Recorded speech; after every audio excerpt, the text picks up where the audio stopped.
He used to laugh when I talked about my dreams. Not cruelly, just casually, the kind of laugh that makes you feel small without realizing why. When I told him I wanted to open a small art studio downtown, he smirked and said, "You're sweet, but you'd last a month before coming back to reality." Reality, to him, was a 9-to-5 job, 2 cars in the driveway, and a wife who stayed predictable. So I stopped talking about what I wanted and started pretending his version of life was enough. Then one night, while he slept beside me, snoring through the kind of silence that kills slow, I got up, opened my laptop, and began sketching again. The next morning, I signed a lease. Small, cracked walls, dusty light, but mine. I didn't tell him. I just went to yoga every morning and built something he didn't believe I could. I painted, taught children, hosted free workshops for women who had forgotten their hands could still create beauty. Each day, the air inside that little studio felt like oxygen after years underwater. He found out months later, saw my photo in a local paper, standing beside a mural I'd painted for the city. He came home holding the newspaper like evidence. "You've been lying to me," he said.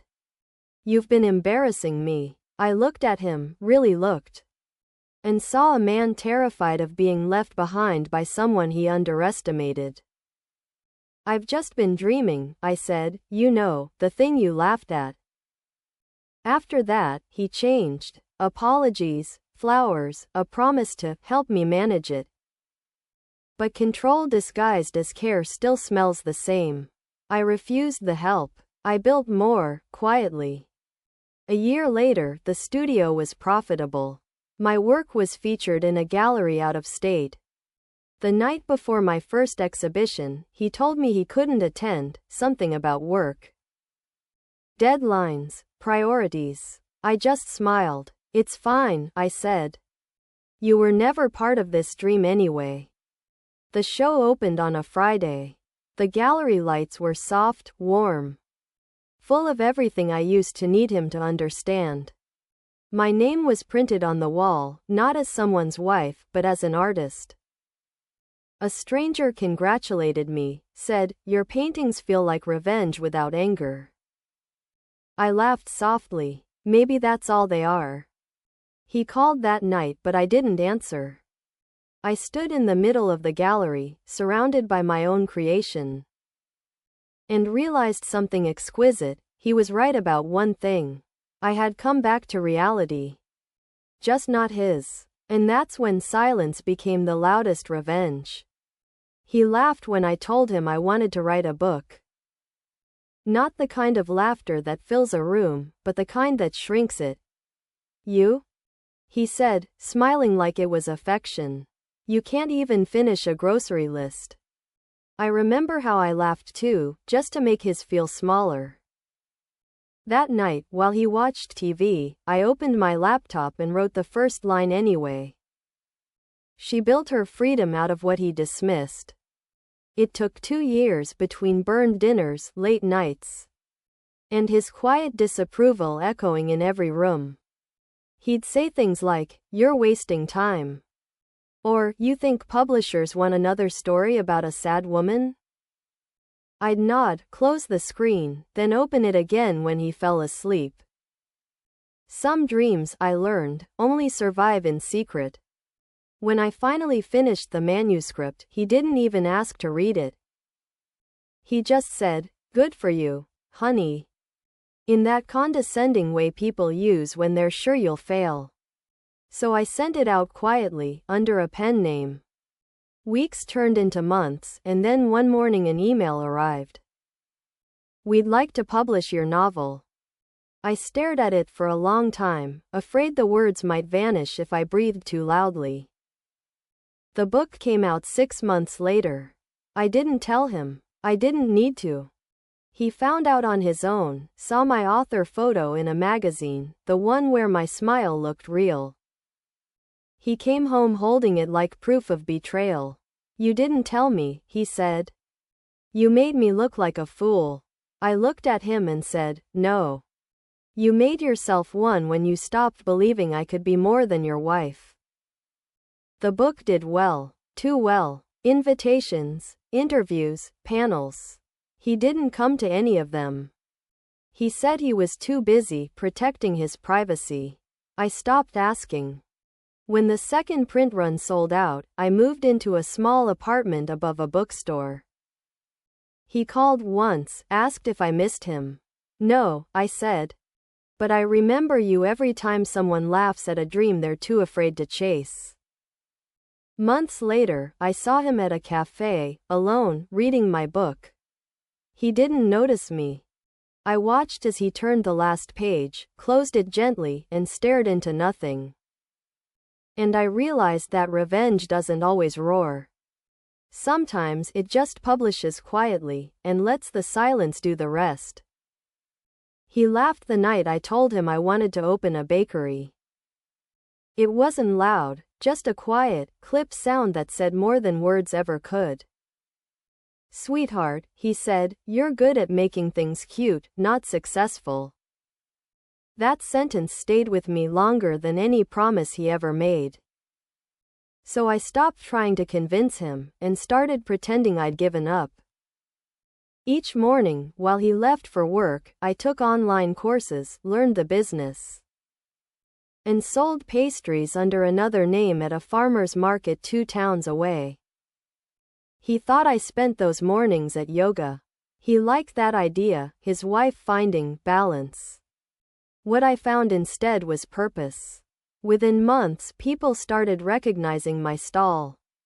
A small cafe offered to carry my desserts. Then another. Then a hotel. When the orders became too much, I rented a kitchen space under a company name he didn't know. It felt delicious, pun intended, to succeed in secret. A year later, my bakery, Honeyline, opened. He didn't know it was mine. He drove past it twice a week and never noticed the name embossed on the window. Until one evening, his mother dragged him there after reading about the new artisanal patisserie that's changing the city. I watched from the back counter as he entered, oblivious, smiling for the first time in months. He bit into a lemon tart, the one he'd once said was too bitter to sell, and actually moaned in approval. This, he said, is what passion tastes like. When he asked to meet the owner, I stepped forward. He went pale. His mother looked between us, understanding everything at once. She's been busy chasing her dreams, she said quietly, while you've been laughing at them. He tried to apologize, but the words collapsed in his throat. I smiled, polite, professional, untouchable. Don't worry, I said. You were half right. I'm good at making things sweet. His mother laughed softly, proud in a way he'd never been.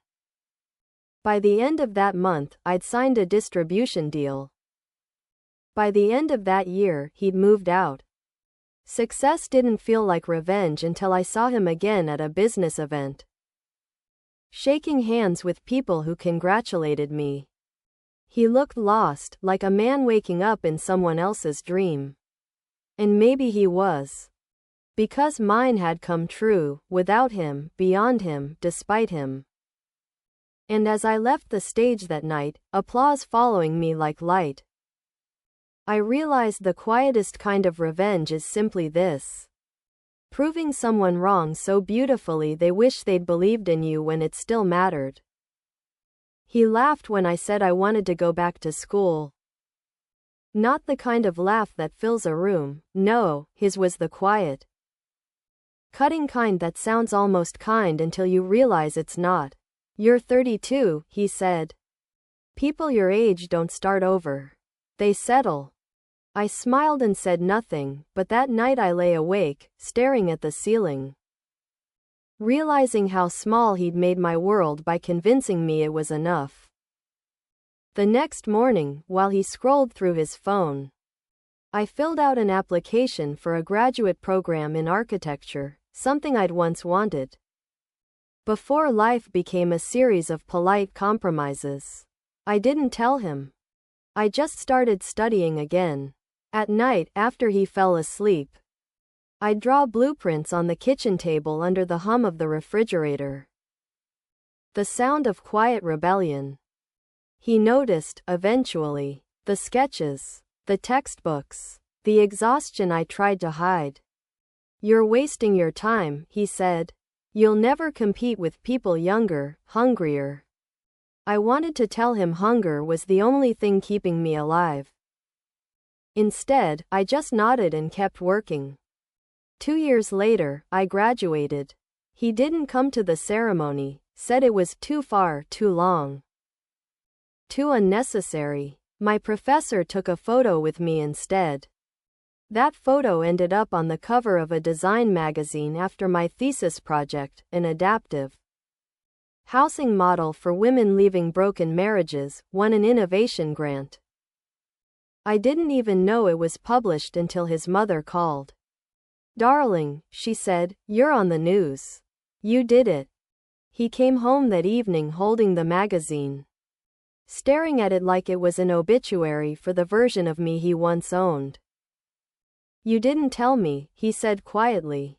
I looked at him and smiled. "You wouldn't have believed me." He didn't say anything after that. Just walked into the kitchen and stared at the sketches still pinned to the wall. A week later, he moved out. I didn't ask where he went. I was already designing a new studio, with wide windows and high ceilings, the kind of place that let light flood in instead of filtering it through doubt. Months later, my first building broke ground. A reporter asked how it felt to succeed after so many people doubted me. I said, "It feels like silence. Because that's what revenge really is, not rage. Not triumph, just the peace of knowing you finally built something they can never laugh away." He laughed when I said I wanted to start a business. Not cruelly, just the kind of laugh that says how cute. The sound men make when they think they're protecting you from disappointment. "You're not built for stress," he said. "You like pretty things, not pressure." I nodded, smiled, and let him believe he was right, because some dreams grow best in secret. I started small, handmade candles from our kitchen. Designs scribbled in notebooks between loads of laundry. At first it was just a hobby. Then it became an obsession.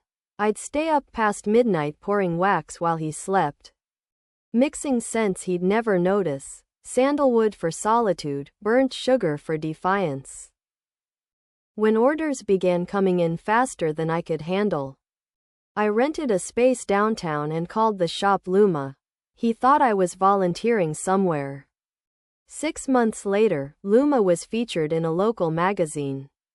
I didn't show him the article, but his mother did. She called me one morning, voice glowing with pride. "You're doing something real," she said. He must be so proud. I didn't have the heart to tell her he didn't even know. He found out when his coworker sent him a link to the article with the caption, "Isn't this your wife?" He came home that night holding the magazine like a betrayal. "You lied to me," he said. "You made me look stupid." I kept folding the tissue paper around a candle. Didn't even look up. "No," I said. "I just stopped asking for your permission to exist." He didn't come to the store opening a month later, but his mother did. She brought flowers, lavender and white hydrangeas, and whispered, "He doesn't deserve the front row anymore." We laughed quietly, the kind of laughter that sounds like release. Luma grew faster than I imagined. I opened 2 more locations within a year. He, on the other hand, started shrinking, muttering about how success changes people. How I'd become distant. Maybe I had. Or maybe I'd just stepped into the light he'd spent years convincing me I didn't deserve. The night before our divorce hearing, he called and said, "You know, I always said you had potential." I smiled at the irony. "Yes," I said. You just never realized I had the potential to outgrow you. When the papers were signed, I lit one of my own candles in the empty apartment. The label read, "Ash and Honey, a scent for starting over." The flame flickered once, then held steady. And for the first time, I realized revenge doesn't always need destruction. Sometimes it just needs success that smells like peace.